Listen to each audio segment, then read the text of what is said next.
doctor Martínez y al doctor Velarde, a Graciela, si nos hacen favor de pasar para una sesión breve de preguntas. Si alguien del público quiere preguntar a los ponentes, por favor.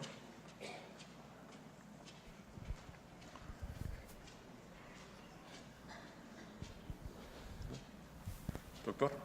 Buenas tardes, gracias. Y más que pregunta, un comentario. En realidad, los conceptos y todos vertidos por los ponentes son bastante adecuados. Y si me permiten hacer unas aclaraciones, y más considerando que hay algunos de los médicos de aquí quizás no tengan muy bien claro de cómo valorar el resultado de la procalcitonina. La procalcitonina como tal, estoy de acuerdo con el doctor que cualquier valor arriba de 0.5 ya es desfavorable, ¿verdad? Pero hay varios rangos. El primero es arriba de 0.5 hasta 2, que puede estar asociado a infección vírica o un proceso localizado, un absceso, por ejemplo. Y eso nos orienta a otras situaciones. De 2 a 10 ya hay datos de infección bacteriana sistémica, y si este lo asociamos con signos de respuesta inflamatoria inespecífica sistémica, pues ya es sepsis. Y si es mayor de 10 y junto con esto tenemos falla hemodinámica, pues es choque séptico, ¿verdad? También otro concepto que me gustaría aclarar, se habló de profilaxis con uso de quinolonas y otros medicamentos para evitar la peritonitis bacteriana espontánea. El hablar de más de 2 dosis en 24 horas a un paciente ya no es profilaxis, es tratamiento. Y aquí se establecía que se debe dar por 7 días. La profilaxis nomás se debe dar 1 o 2 dosis en un periodo de 24 horas. Todo lo que sea más a eso y que sucede en todos lados y que lo manejan como profilaxis ya es tratamiento. Entonces, lo que tenemos que hacer es un tratamiento empírico en base a cuáles son los gérmenes más frecuentes, como mencionaba el doctor Velarde, y conocer la sensibilidad, tener una bitácora de ello.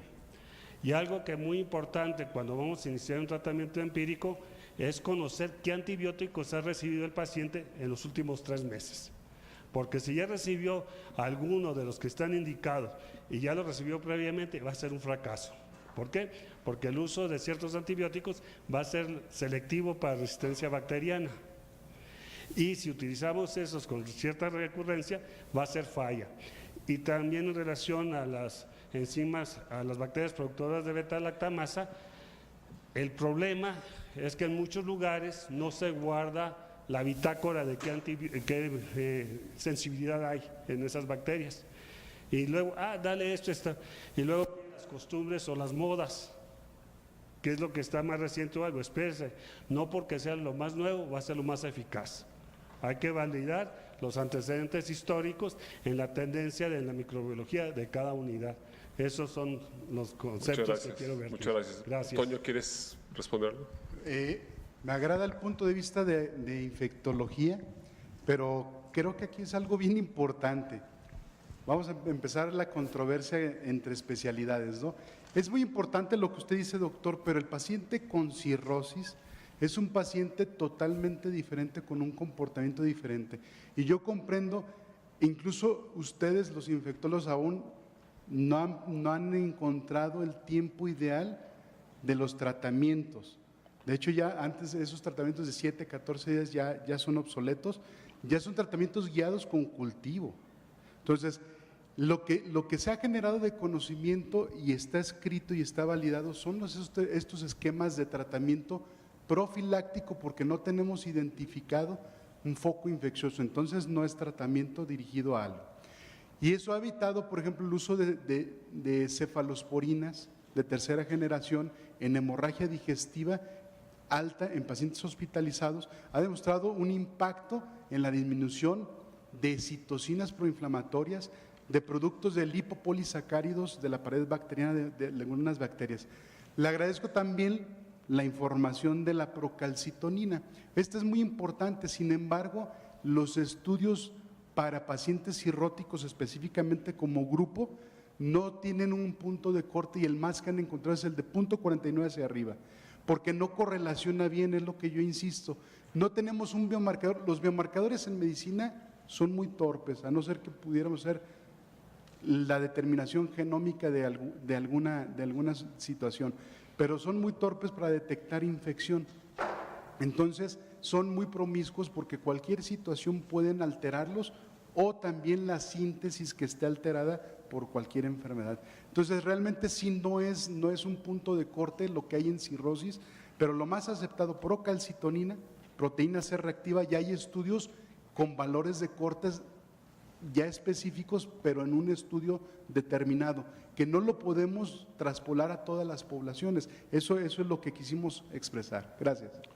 Muchas gracias. ¿Alguien más del público tiene una pregunta?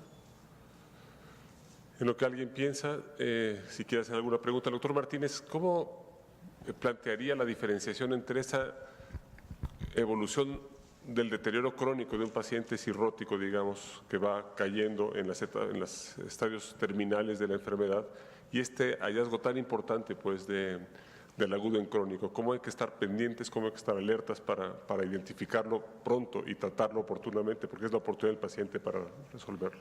Bueno, desde el punto de vista epidemiológico es relevante. El problema agudo sobre crónico se ve en pacientes más jóvenes, se ve en pacientes que tienen más relación con ingesta de alcohol, se ve más en relación en los pacientes que tienen una ingesta copiosa aguda de alcohol. Sería una cuestión epidemiológica a tomar en consideración.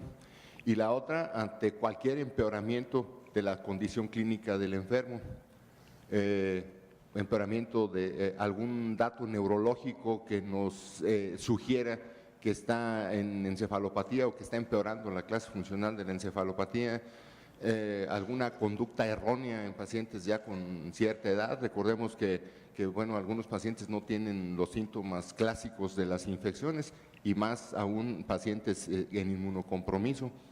Entonces, pues esta sería fundamentalmente las cuestiones a las que habría que estar muy atentos. Doctor Quisiera Velarde. agregar también algo importante que el doctor Martínez expresó, y haciendo la diferencia entre una evolución crónica de la enfermedad, creo que es importante la detección de los gatillos que él mencionó. O sea, si existen gatillos y están bien determinados para que el paciente entre en agudo, en crónico, como la ingesta reciente de alcohol, pero también las drogas, los fármacos que él mencionaba y una reactivación de virus de hepatitis B. Son los principales que se han mencionado junto con infecciones. Entonces, ese es el parteaguas que pudiera ayudarnos a orientar si es la evolución crónica o es un agudo en crónico. Muy bien. Graciela. Y bueno, es muy importante también detectar estos gatillos, estas etiologías, porque un paciente que tiene un agudo sobre crónico es un paciente que se puede considerar para trasplante hepático. Entonces, si lo está descompensando un virus B, pues hay que dar tratamiento para que esa carga viral esté indetectable. Si es una infección, detectar en dónde está la infección para dar tratamiento y que el paciente pueda ser considerado para trasplante hepático ya habiéndolo tratado. Y bueno, desde luego, si fue un paciente que tuvo la ingesta reciente de alcohol y que fue lo que lo llevó a esta falla hepática aguda, bueno, pues en este momento sí recordar que son 6 meses de abstinencia de alcohol para que se pueda tomar para trasplante hepático. ¿Alguna pregunta del público? Sí, doctora.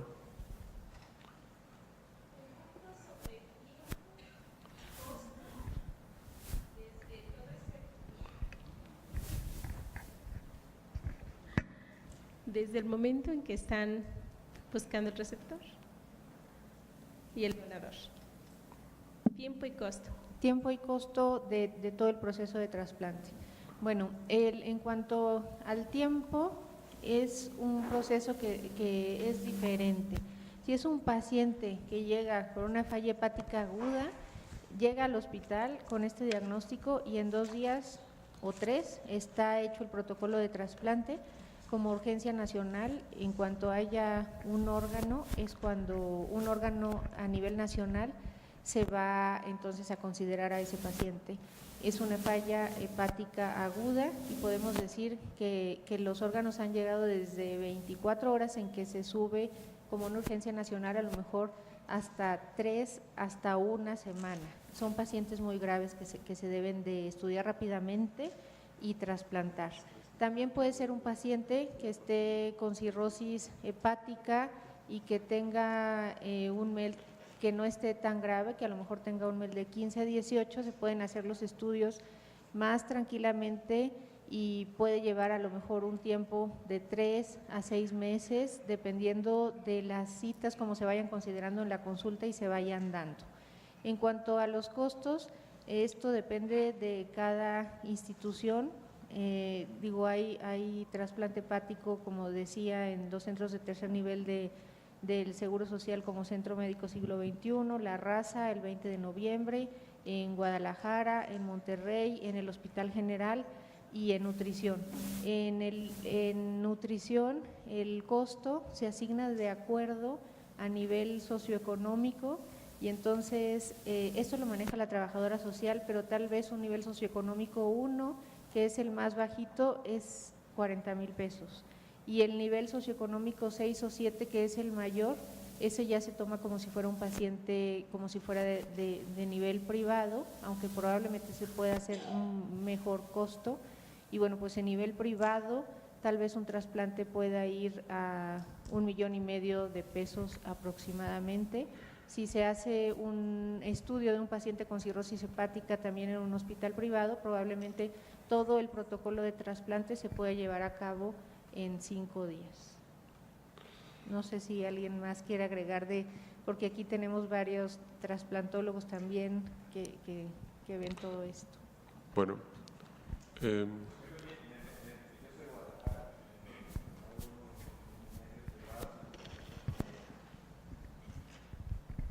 El costo es más o menos 1,5 millones, pero la gran mayoría de los pacientes lo cubre los seguros de gastos médicos.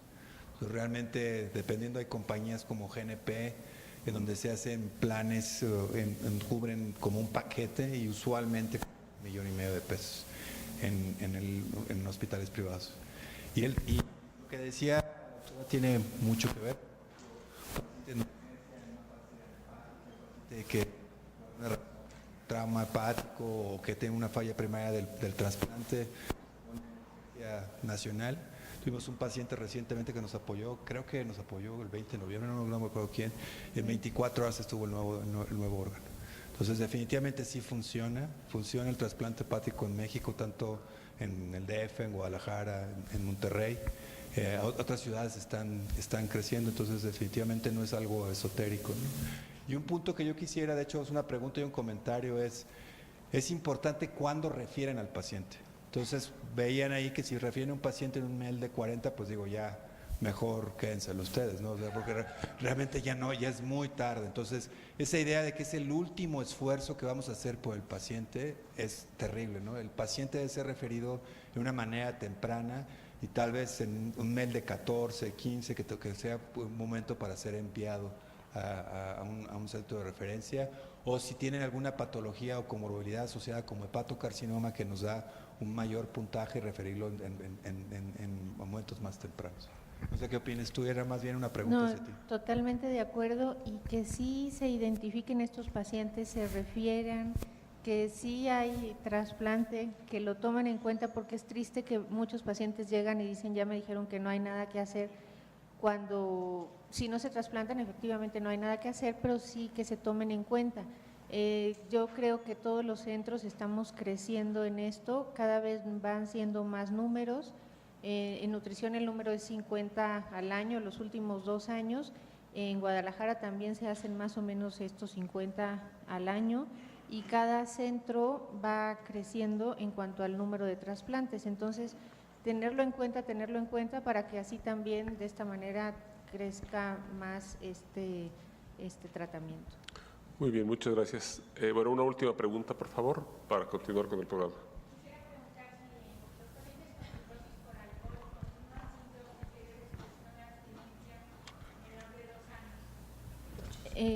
En cuanto a los pacientes por alcohol, la abstinencia que se solicita son 6 meses.